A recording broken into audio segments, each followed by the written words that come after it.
back, my darling. And if you have not yet subscribed, please do subscribe and join a part of the family that we have growing here on YouTube.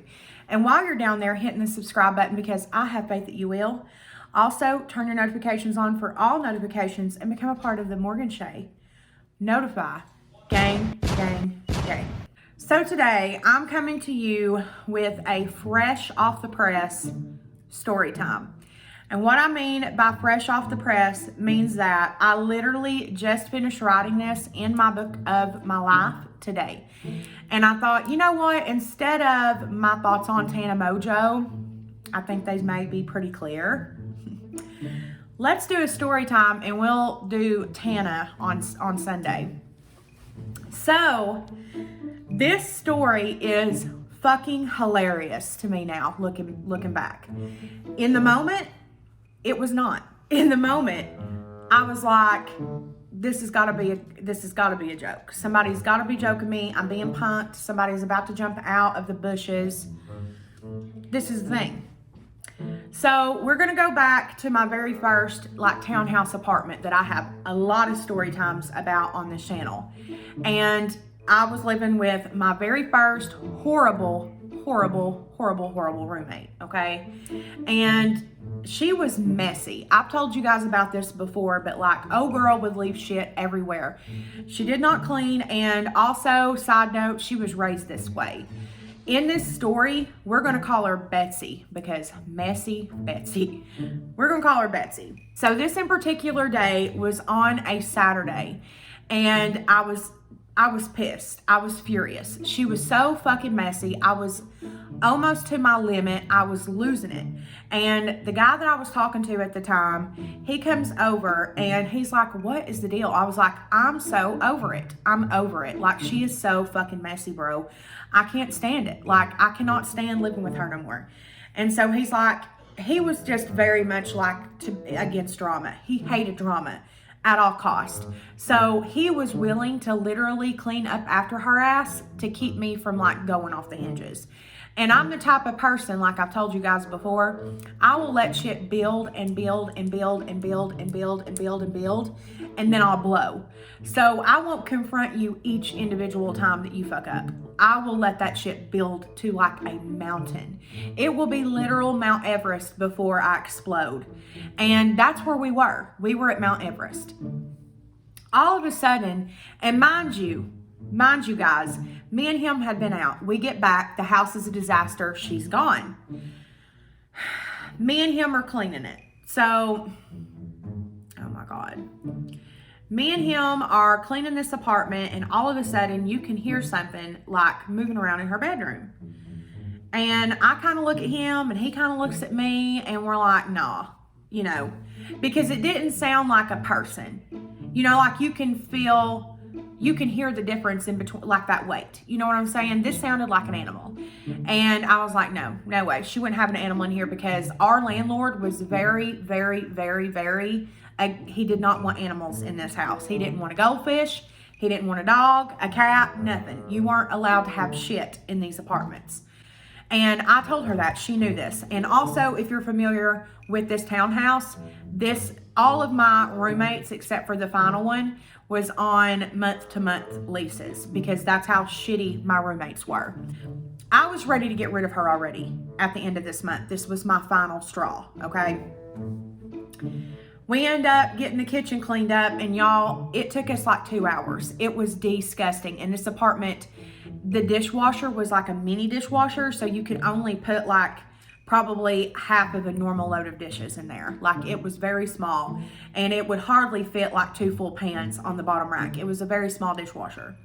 So we finally get done with the kitchen. I'm putting her clothes in the washer, because she's left 4 loads of laundry in the damn laundry room, throwing them in the floor, so I couldn't even walk in there. That's a whole other fucking story.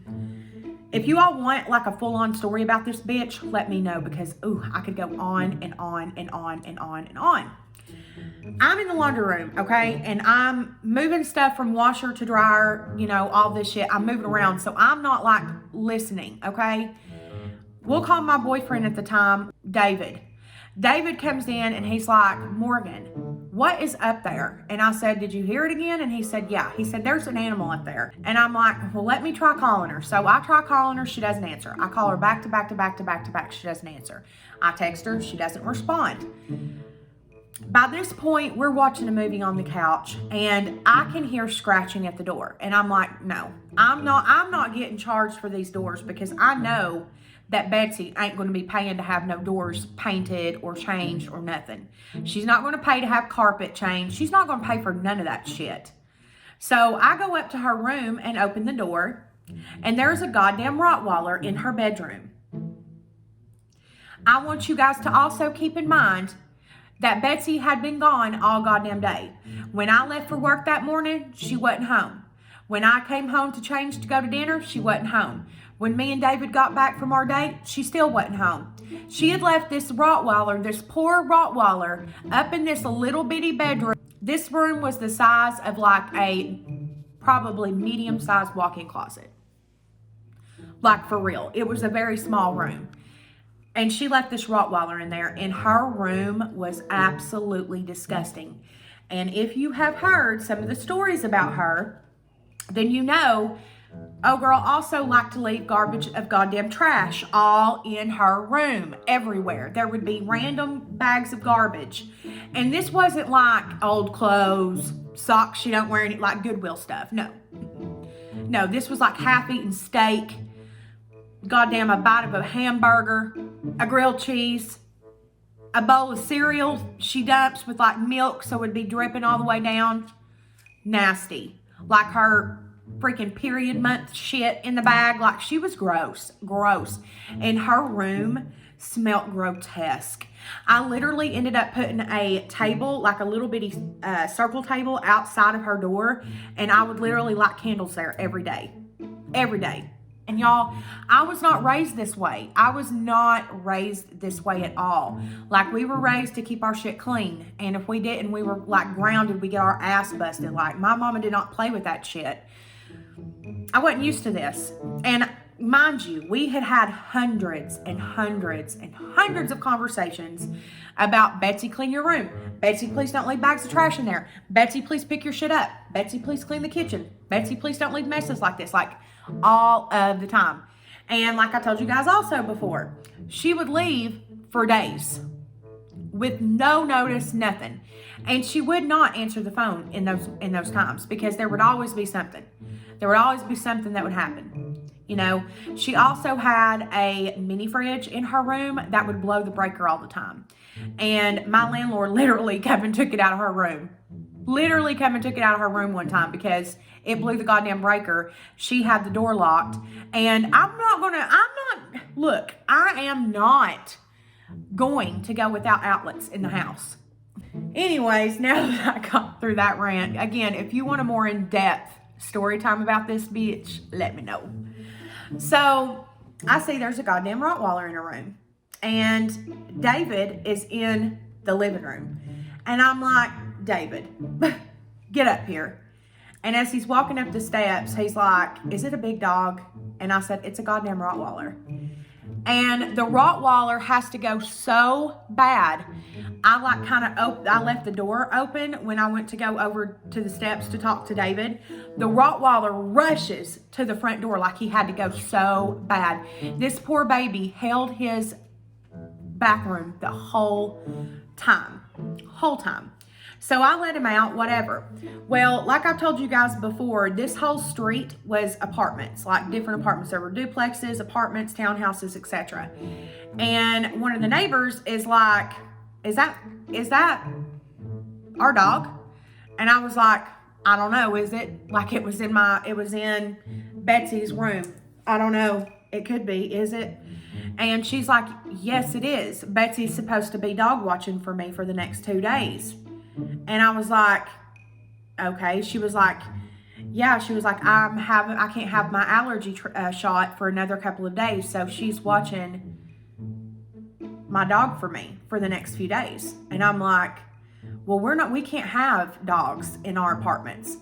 And she was like, well, I've already talked to the landlord and those. And she said, I can take him back. And I was like, no, it's fine. I've got it. I've got it under control, and I'm so, so sorry. And she was like, she's been gone all day. And I said, well, how do you know? And she said, well, I thought that the dog was already in the car, or I thought that you were home, but she left this morning. She ain't been back. And I was like, oh my God. So now this lady knows that her dog has been kept in a bedroom all day, and she is fucking pissed. She is livid. She's threatening to call animal control. Like, she is mad as fuck.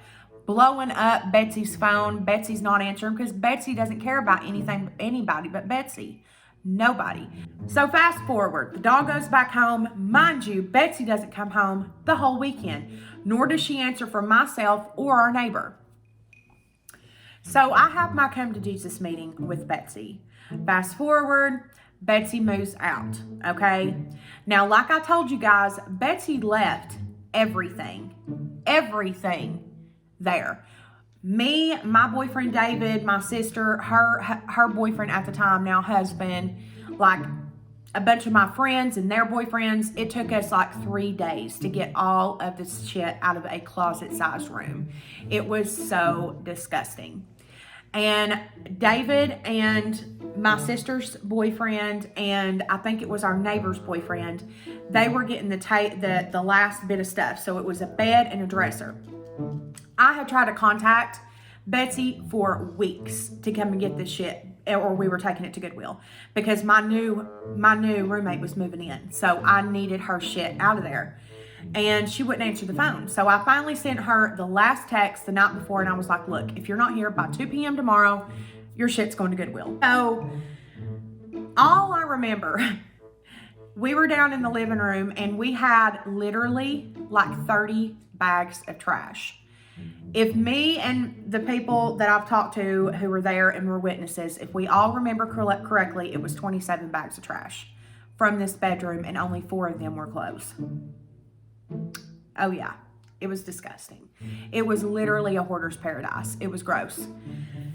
All I remember is my sister's boyfriend running out of the room, freaking dry heaving. He's like, and my boyfriend being like, what the fuck? This is sick. What the fuck? I'm like, what? What's going on? This bitch took a fucking shit, a human shit. This was not dog shit. And the only dog to ever be in that apartment was that Rottweiler, and it wouldn't have fit. I mean, I need you guys to understand that this Rottweiler would have not fit under this bed. I need you guys to really understand that it would not have fit under this bed. There's no way. Even if it was to lay on its stomach and shimmy, there's no way that dog would have fit underneath this bed. That Rottweiler was humongous. Not only that, but it was human shit. I'm not here to argue about whether it was dog or human. It was fucking human shit. And where it had been sitting there for probably weeks and weeks and weeks, it was turning like a weird color. It was so weird. It was turning a weird color, and it stunk so goddamn bad, y'all. It stunk so bad. I was fucking furious. So I end up calling her brother, and I'm like, I know she's there. Let me fucking talk to her. And he's like, I don't want no. I said, I don't give a fuck. Give her the phone and let me talk to her. And I'm like, Betsy, did you for real pull down your pants, take a shit, and put it in underneath your bed? So you left all of your shit here, and then you pooped, you shit, put it under the bed for us to clean up? Like, how disrespectful is hell? I let you live here. I let you live here for months while you were so disgusting. You didn't clean shit. You didn't ever buy anything. You never paid any. The last 2 months, she didn't pay nothing. Absolutely nothing to live there. Absolutely nothing, because she lost her job again and didn't have no money. And she's like, you kicked me out, and hung up on me. The bitch shit, put it under her bed, and left. And I was, still, Betsy, if I see you out in public, it's on sight, bitch. That was sick as fuck. And I don't care, like, you know, it would have been different if I would have been a fucking bitch to her. But I never fucking was. I never was. But I'll tell you one thing, my best friend wanted to fuck you up. My best friend was ready to fight her so many times. Yeah, that's one of the story times of my shitty ass fucking roommate and the whole story of her moving out and leaving shit under her bed. And I'm the one that cleaned it up, and I had to scoop it up with fucking newspaper, and it was fucking disgusting. Yeah, but let me know if you guys want the full story of this roommate down in the comment section below. Also, be sure that you do like this video. It does help me in the algorithm, and a lot of you don't like the video, so please like this video to help me out. Also, please subscribe before you leave. It would mean everything to me if you would subscribe, and turn your bell on for all notifications. Become a part of the Morgan Shay Notify gang. And follow me on social media. Any platform that I am active on is linked down below. And a lot of you say that you wish you could send me a Facebook friend request. Send me one. I will accept it. I will accept your request. And until next time, my babies. Bye. I know, she for real like shit. Ooh. Repeat after me. I can do this. I can do this. I'm ready to burn some calories. Ready to burn some calories. I'm done eating fast food and drinking alcohol. I'm ready to burn some calories. All right.